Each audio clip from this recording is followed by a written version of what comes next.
Today, I'm going to talk about the most important part of a game console. Not the games, not the price, not the performance, the name. It's only right to start with the granddaddy of all video game consoles, the Magnavox Odyssey, released in 1972. The word Odyssey comes from the ancient Greek poem of the same name, and the word essentially means a long adventure or a grand journey. This name is perfect for a video game console. It sounds all epic and cool, and it's actually fitting as this game console is meant to take you from game to game on a grand adventure. I give this one an A.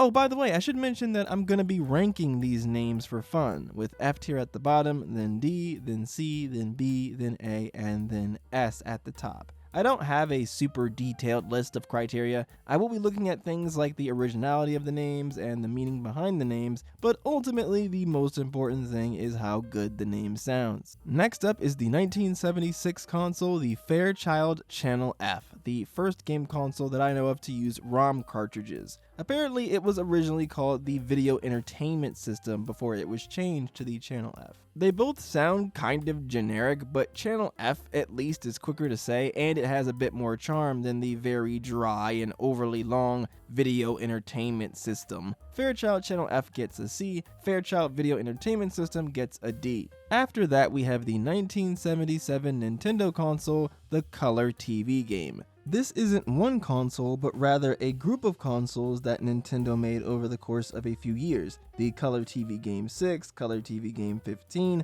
Color TV Game Racing 112, Color TV Game Block Kazushi, and the Computer TV Game. Nintendo, really? Color TV game? I don't know if I could think of a more bland sounding name for a game console other than Nintendo Game Console. This is an easy F. Up next is the 1977 Atari 2600, which was originally called the Atari Video Computer System. Like with the Fairchild Channel F's original name, the old name for the 2600 just sounds very bland and too on the nose. Have a little fun with the name. Atari 2600 sounds futuristic, and I like how they used a really weird number. Like, they could have easily gone with Atari 2000 or Atari 2500, but that 26, I don't know, it's a vibe. Atari 2600 gets a B. Atari Video Computer System gets a D. Here we have the Intellivision, released by Mattel in 1979. It's a bit goofy since they combined intelligent with television, but I find that kinda cute. I give it a C. Following the Intellivision, we have the Bandai Supervision 8000, also released in 1979. I know it's Supervision, but it just makes me think of the word supervision. It's like the console is watching me or something. But anyways, the name is goofy, it's over the top, it's stupid, I love it. A tier. Let's take a quick side quest to a line of handheld consoles that told you the time in 1980, Nintendo's Game & Watch. Nintendo, what were you thinking back then? It plays games and it tells the time. Let's call it the Game & Watch. This gets an F easily. Following the Intellivision and the Supervision, we have the ColecoVision, released in 1982 by Coleco. I don't know why the Vision naming scheme became a trend, but yeah, Coleco just stuck their name together with Vision. I think ColecoVision sounds a bit more silly and interesting than Intellivision, but not quite as great as Bandai Supervision 8000, so I'll give this one a B. Next is the Atari 5200, released in 1982. I do like how this console's name is 2600 times 2. It's a clever way of signifying that this is the second console in the series without just slapping a 2 on the end. I give it a B. Continuing on, we have the Vectrex, also released in 1982. A vector display home console with a built-in CRT TV. Cool stuff. Personally, I think the name is cool too. It has that futuristic sort of radical charm to it, and I like how it includes part of the word vector in its name since this is a vector-based system. I give it a B. Up next is Nintendo's 1983 console, the Family Computer System, rebranded in North America as the Nintendo Entertainment System. Honestly, I think both names kinda suck. They're both too straightforward and uninteresting. I give them both a D. On the same day as Nintendo's Famicom console, Sega released the SG-1000. I'm a fan of mecha shows, so I dig this model number title. It sounds all sci-fi and cool. I give it a B. Next is the Casio PV-1000, also released in 1983. I don't know, PV just doesn't sound as cool as SG, but it's not awful. I'll give it a C. 1984 gave us Sega's SG-1002. Yeah, not nearly as cool, just slapping a 2 on the end. This one gets a C. In 1985, we got the Sega Mark III in Japan, which was later rebranded as the Sega Master System in the Western world. I'm really getting tired of the word system, so I'll give Sega Master System a D. Mark III is kinda cool though. It's a nice way to continue the Sega SG-1000 line without just slapping a 3 on the end to the old name. It at least changed things up by adding the Mark in there, so I'll give it a C. Atari came back into the mix in 1986 with the Atari 7800. Yeah, to be honest, the whole increments of 2600 thing is starting to get a little old. I give this one a C. Next up is NEC's PC Engine, which was later rebranded in the West as the TurboGrafx 16. PC Engine is perfectly fine, not too boring, but nothing overly special about it. I'd give it a C. But TurboGrafx 16? Man, oh man, is that awesome. Not only does it have the word turbo in it, but it also takes the word graphics, turns the PH into an F, turns the ICS into an X, and then smacks the number 16 at the end for added measure. It's got that late 80s, early 90s radical tubular charm that I adore. This gets an S. Here's one you all know and love, the 1988 Sega Mega Drive, aka the Sega Genesis in North America. This is a case where both names actually sound pretty good. Genesis sounds like this is the beginning of something amazing, and Sega Genesis rolls off the tongue nicely, but Mega Drive might be a bit better. I love how Sega rhymes with mega, and the drive at the end just sounds cool. Like this thing is about to drive you around at the speed of sound. Genesis gets a B, Mega Drive gets an A.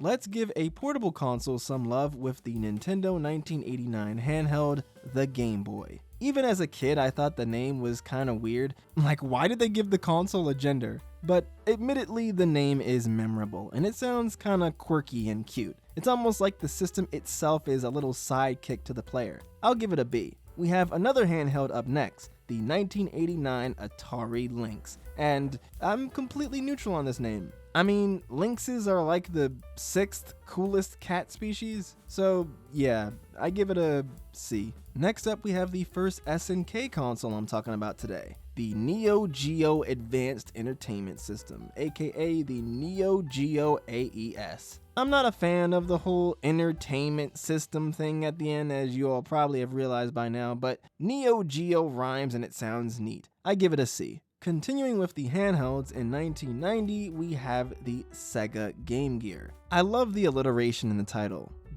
Game Gear. It has a nice flow to it. While it may not be as iconic as Game Boy, Game Gear is still a great name. I give it a B. Nintendo hopped back in the ring with the 1990 console, the Super Nintendo Entertainment System. Still don't like the Entertainment System name, but I am a fan of how they didn't slap a 2 on the end of the name and they put Super in the beginning. It makes it sound like this isn't just the second Nintendo, but rather a true next generation experience. This thing has superpower. I give this one a C. NEC gave us their own handheld with the 1990 console, the PC Engine GT, which was called the Turbo Express Handheld Entertainment System in the US, or simply the Turbo Express. Besides the handheld entertainment system part, Turbo Express sounds really cool. Both Turbo and Express relate to speed, and the fact that this is a handheld console means it's a lot faster to get out and play with. Turbo Express gets a solid A. PC Engine GT, I'll give it a C. Philips in 1991 gave us the CDI. It's honestly just kind of boring, so I'll give it a D. Next up is the 1993 console by Fujitsu, the FM Towns Marty. This name just sounds weird. It just sounds like a bunch of words put together, and who's Marty? At least it's kind of weird and unique, so I'll give it a C. Next, we have a console by Pioneer, the Laser Active, a console that can play laser discs and a number of different forms of physical media with its various add-on PACs, including PC Engine and even Sega Genesis games. This is another name that I really don't have a strong opinion on. It's fine, I give it a C. 1993 also had a new system by Commodore, the Amiga CD32. It's perfectly fine, C. Panasonic also joined the party in 1993 with the 3DO. This is another one that's just fine, C. 1993 also saw the return of Atari with the Atari Jaguar. Yeah, for some reason, Atari was on this kick where they were just naming their consoles after cats. I don't know why, but Jaguar at least sounds way cooler than Lynx. So I'll give this one a B. Moving on to 1994, we have SNK's new console, the Neo Geo CD. Again, while I do like Neo Geo, just adding a CD at the end is pretty lazy, so this gets a C. Bandai returned in 1994 with the Playdia. I don't know, this just sounds kinda silly and not in a goofy over-the-top way. I give it a D. Sega released their new signature home console this year, the Sega Saturn. I like space and sci-fi stuff, so I like the name Saturn. A lot of Sega consoles were codenamed after planets, and honestly I wish they kept this naming scheme for the official releases. Plus, they used alliteration in the name again. Sega Saturn. Like a lot of Sega's other consoles, the name is just fun to say and rolls off the tongue well. This gets an A. Next up in 1994 is Sony's first console, the PlayStation. This is a good name. The name makes it sound like the console is a place to sit down and have some fun. It's a station for play. Play and stay also rhyme, so it sounds good to the ear. This gets an A from me. NEC returned in 1994 with the PCFX. I don't know, this is just a bunch of letters. It's okay, I guess. I give it a C. Moving on to 1995, Nintendo dropped their new handheld-ish console, the Virtual Boy. I see what they were trying to do. This was marketed as a virtual reality system, and they wanted to continue with the whole boy branding they had with the Game Boy, but Virtual Boy just doesn't hit the same. This gets a C. Tiger Electronics decided to make their own weird portable console too, the R-Zone. This sounds like a place you go to play laser tag. It's so edgy that I kinda like it. I'll just give it a B. Next is the Sega Nomad, which is a handheld console that can play Sega Genesis games. Calling it the Nomad actually makes a lot of sense because nomads are people who don't stay in one place for too long and constantly move around. The Sega Nomad is a portable console, so yeah, it fits perfectly. The only downside is I don't think the word nomad sounds all that fun or exciting, but it's still a solid name, so I think I'll give it a B. Next is another Casio console, the Loopy, which is a Japanese exclusive console that was targeted towards girls. Yeah, like the Playdia, this just sounds way too silly and not in a cool way. This gets a D. Okay, let's move on to 1996 with a console you all probably know and love, the Nintendo 64. And yeah, this gets an F. I can already see the comments now, but seriously? 64? I know the number has a meaning since it's a 64-bit console, but 64 just isn't a fun or interesting number, it's just a number. Nintendo released an updated version of the Game Boy this year, the smaller Game Boy Pocket. Obviously, the word pocket is used to emphasize the smaller form factor of this game console compared to the older model. It's a fine name. I'll give it a C. Moving on to 1997, we had a handheld console from Tiger Electronics, the Game.com. This console was actually pretty ahead of its time, featuring a touchscreen and the ability to connect to the internet. Unfortunately, the name isn't quite as cool. Game.com obviously sounds like a website, which is probably the point, given that this console has internet connectivity, but I feel like they could have done something a bit more creative. This just sounds super generic. It gets a D for me. Heading on over to 1998, we got another Game Boy upgraded version, the Game Boy Light, a Game Boy with a backlit screen to make it easier to see. I actually really like the name Game Boy Light, as the word light obviously references the brighter screen that this new model has, but the word light could also mean that this is a smaller and less heavy version of the Game Boy, just like the Game Boy Pocket. I give the Game Boy Light a B. In 1998, we got Nintendo's next entry in the Game Boy line, the Game Boy Color. Come on, Nintendo. You could do better than just slapping color on the end there. Some people may like the straightforward nature of names like this, which I get, but there's a difference to me between something being simple and something being boring. The name Game Boy is simple, but it's still interesting. Game Boy Color is just lazy and boring. I give it a D. SNK gave us their own handheld this year too, with the Neo Geo Pocket. It makes sense to call it Pocket since it's a portable console that fits in your pocket. I like this one. I give it a B. Our next 1998 console is the Sega Dreamcast. Dreamcast just sounds really cool, like the console is sending you to some larger-than-life world of imagination. The console is casting you into a dream. The Dreamcast gets an A from me. In 1999, we got a new Bandai console. Yeah, remember those guys? Everybody was hopping into the portable gaming space in the 90s because Bandai gave us the WonderSwan. Like the name Dreamcast, WonderSwan has this air of elegance and adventurous mystique to its name that I really like. It is a little weird that they chose a swan of all animals to name this console after, but like I said, it does give it a really stylish and sophisticated feel. I give this an A. The same month that the WonderSwan released, SNK dropped another handheld, the Neo Geo Pocket Color. I don't think I have to go too deep into this one. We get it, your system has color now, but try a little harder with the name, so I give it a C. Now we move on to the new millennium in the year 2000 with the PlayStation 2. While I do think just adding a 2 on the end is a bit uninventive, this is only Sony's first offense, so I'll let it slide for now and give the name a C. Next we have the WonderSwan Color. Oh boy. Again, not gonna elaborate too much. This is your first strike, Bandai. C. In 2001, Nintendo released the Game Boy Advance, the next console in the Game Boy series. I think Advance is a kind of cool word, and I do appreciate how the name implies this is a Game Boy with capabilities even further beyond the original or the Game Boy Color. Kind of like how Nintendo added Super onto the front of Nintendo Entertainment System. I'll give this a B. In 2001, Nintendo also gave us their new home console, the GameCube.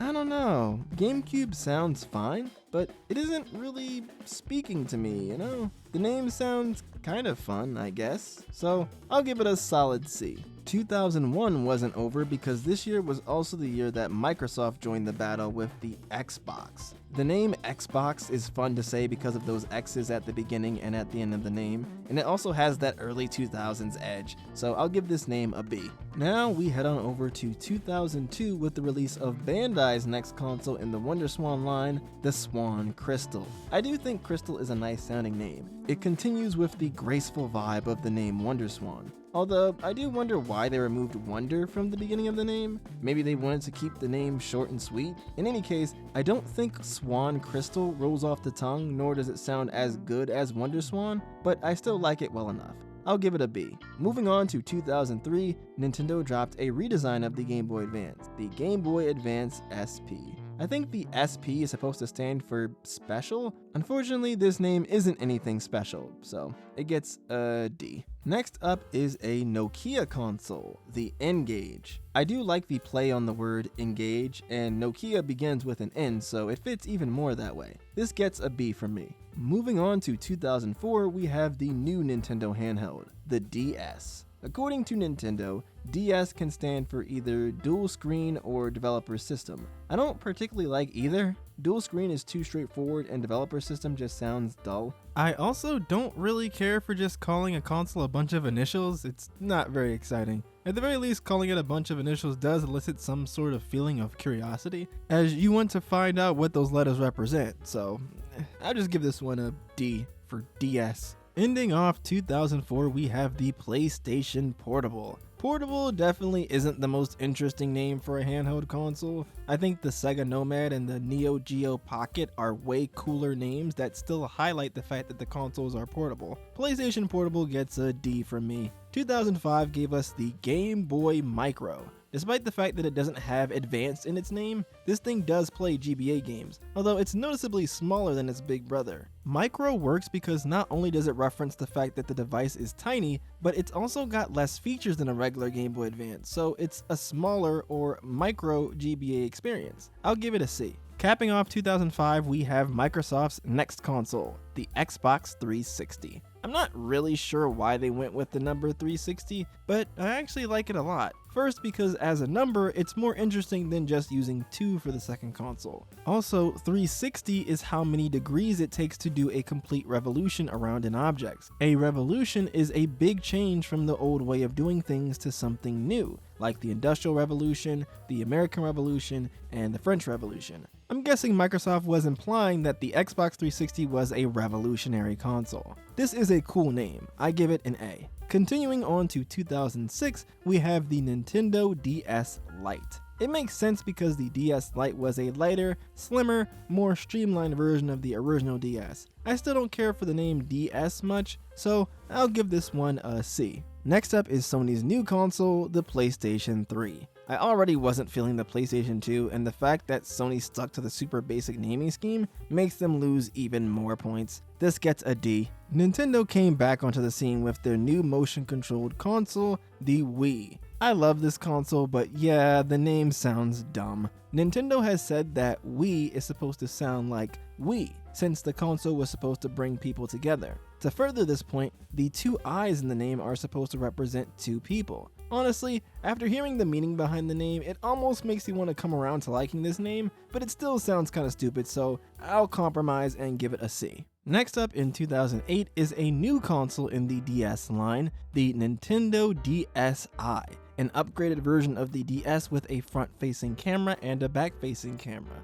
as well as the ability to download games off of the internet via its Nintendo DSi shop, and it could read SD cards to facilitate these new features. The late president of Nintendo, Satoru Iwata, considered the DS's touchscreen to be the console's sense of touch. The DS's microphone was its ears. Someone else suggested that the DS should have eyes. It should have a way to see, and that's what the 2 cameras were. Calling it the DSi actually makes quite a bit of sense now. Another reason for the I at the end of the name there is probably because the DSi was meant to be a DS that you could customize and make your own. You could take pictures, record sounds, and download games, which would then be saved to the system via the SD card. Each DSi was different. Your DSi was your DSi. My DSi was my DSi, hence the I. This was also around the time when tons of stuff had I at the beginning of their names. iPhone, iPod, iCarly, iDog, so maybe adding I at the end of the DS was Nintendo's way of hopping on the trend. In any case, I talked way too long about this thing. I give it a C. Moving on to 2009, Sony gave us their own new weird updated version of their portable console. This is the PlayStation Portable Go, or simply the PSP Go, which infamously removed the disk drive, only allowing for downloaded games to be played. An idea which is currently pretty relevant in the gaming discourse. In any case, I do think it's a little redundant to have 2 words which signify that this is a handheld console, portable and the new word Go, which highlights the fact that this is a console you can play on the go. Maybe this was Sony's way of emphasizing that this console was more on the go than the original PSP, because the PSP Go is slimmer than the PSP, and you don't have to worry about taking your games with you because this thing can only download stuff. I don't mind this name, so I'll give it a C. Also in 2009, when it seemed like everyone was going slimmer and smaller, Nintendo released the DSi XL, a bigger version of the DSi. Yep, that's about it. D. In 2011, Nintendo released their newest handheld console line, the Nintendo 3DS. The name makes sense since the console has stereoscopic 3D visuals, and I do like how the name is kind of a play on words, since 3D and DS share that D in there. But I don't know, the name just doesn't really do anything for me, so I'll give it a C. That same year, Sony released their newest handheld, the PlayStation Vita. The Vita had dual analog sticks, which was one of the weaknesses of the original PSP, the fact that it only had 1 stick, motion controls, and a touchscreen. Vita is a Latin word which means life, so technically this console could be called the PlayStation Life. I suppose they were trying to imply that this system was supposed to be a big part of your everyday life as you take it around with you. In any case,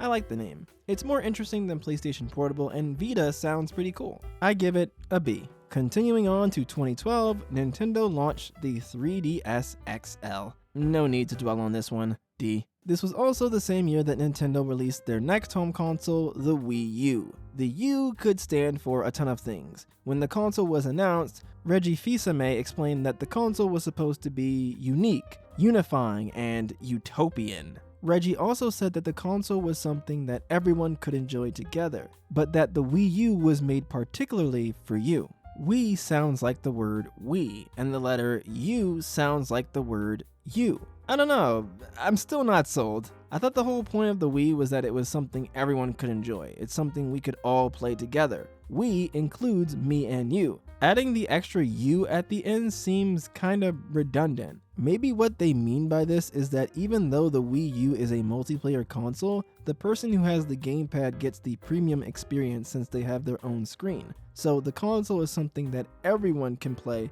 but the one with the gamepad gets the personalized best experience. I think there is a bit of credence to this idea since the U part in the Wii U's logo does resemble the shape of the gamepad, but the name sounds dumb, so it gets an F. That same year, Nintendo also released a budget version of the Wii that lacked GameCube backwards compatibility and online play, called the Wii Mini. I mean, it makes sense. It's a smaller Wii with less features, kinda like the Game Boy Micro. I'll give it a C. The following year in 2013, Nintendo released a downgrade to the 3DS called the 2DS. When this was announced, it seemed like a joke, but honestly, this console made a lot of sense. The 3D that the 3DS had was a nice novelty, but at the end of the day, it just felt like a gimmick that wasn't necessary. So a cheaper version of the console without 3D was a smart idea. As for the name, I actually kinda like it. It's cute, it makes sense, and I think it's kinda neat how Nintendo went backwards from 3 to 2. So I'll just give it a B. Next, Sony released their next home console, the PlayStation 4. I mean, do I have to say anything at this point? F. Microsoft dropped their own console this year, the Xbox One. This console was supposed to be an all-in-one media device with things like TV, sports, games, and music. So the One makes sense, but I do not like this console's name. Calling it Xbox One just makes me think of the original Xbox. In conversations, when you talk about the first PlayStation, you call it the PlayStation 1. You call the first Zelda game Zelda 1. You call the first Kingdom Hearts game Kingdom Hearts 1. That's what you do for franchises where the name of the first entry in the series is synonymous with the brand. You can't do that with Xbox because of the big 1 at the end there. I honestly would have preferred if they called the system the Xbox 720, which is what a lot of people speculated it would be called. Heck, I honestly would have preferred that they took the boring route and just called it the Xbox 3. Wouldn't make much sense since how do you go from 360 to 3, but anyway, this one gets an F from me. This whole generation of home console names was just bad. In 2014, Nintendo released the new 3DS, which had a second control stick and more processing power, allowing for exclusive games that couldn't be played on the original 3DS. Nintendo has this thing where partway through a generation, they'll introduce a new, weird, upgraded version of a console that's not quite different enough to be a new system, but not quite the same enough to be considered the same thing, like the Game Boy Color, the DSi, and now this, the new 3DS. This name is so bad. It's a new 3DS model, so let's just call it the new 3DS. This is so lazy, so uninspired, and it's also just confusing. This is just a solid F. In 2016, Microsoft released an updated version of the Xbox One called the Xbox One S. Now, I actually don't hate the name Xbox One S, because the S at least gives it a bit of distinction from the original Xbox in conversation, unlike the base version of the Xbox One, so I'll give this one a D. Also in 2016 was the PlayStation 4 Pro. Adding a Pro at the end doesn't save this awful name, so it gets an F. Moving onwards to 2017, this year gave us Nintendo's new console, the Switch. I believe it's called the Switch because it can switch between handheld mode and home console mode. It's simple, it makes sense, and it's easy to remember. This one gets a B. Also in 2017, there was another upgrade for the Xbox One, the Xbox One X. I personally think Xbox One S is a bit better. Xbox One X just has too many X's. It's a bit of a mouthful to say Xbox One X, but I'll still give it a D, same as Xbox One S. In 2019, Nintendo released another downgrade console, this time the Switch Lite, a cheaper version of the Switch that could only be played in handheld mode. I honestly don't care for this name much. The name Switch made sense because you could switch between console and handheld mode. So calling a handheld only version of the Switch Lite doesn't really work as well. They should have called it like the No Switch or something. I'll give this name a D. We move on to 2020 with Microsoft's latest console as at the time I'm writing this, the Xbox Series consoles. we've got the Xbox Series X and its budget model that lacks a disc drive, the Xbox Series S. You know, I didn't think Microsoft could make a worse console name than Xbox One, yet here we are. Xbox Series? When I hear that, I think of the whole Xbox series of consoles from the OG to the 360 and so on. How did Microsoft just fall off so hard with its names? I think I like the name Series S better. It's a little bit easier to say, but they both get an F. Next is Sony's latest home console as of the time I'm writing this, the PlayStation 5, which was released in a regular version and a digital-only version without the disc drive. The PlayStation 5. The PS5. You know, this would be an easy F, but I'm tempted to give this a higher grade just out of pure respect for Sony for sticking to the bit and continuing to name their consoles in such a boring way for 20 plus years. It's not interesting, it's nothing new, but hey, it is in fact the 5th PlayStation, so I'm gonna give this one an F, but a respectful F. Moving on to 2022, we have Valve stepping onto the scene with the Steam Deck, a portable PC of sorts that can play games from their Steam online distribution platform. The name Deck is possibly in reference to cyberdecks, which are like portable computers from the William Gibson novel Neuromancer. Besides that, I can't really think of much else for where the name came from, but in any case, I think it's a simple name that's fairly memorable. This gets a C. But with that, I think I'm just about done. This isn't a list of every console. I didn't mention some upgraded versions of consoles and such, but hey, I think it's a decent list. Also, don't think too hard about the scores I gave to the names. If I went back and did this again a year later, there's probably at least a few names that would end up in different tiers. In fact, while recording this, I actually did change a few placements. But anyways, I'd be interested in seeing how you all feel about the names of some of these consoles in the comments. How would you rank them? What are some of your favorites and least favorites? In any case, thanks for watching y'all, and have a great rest of your day.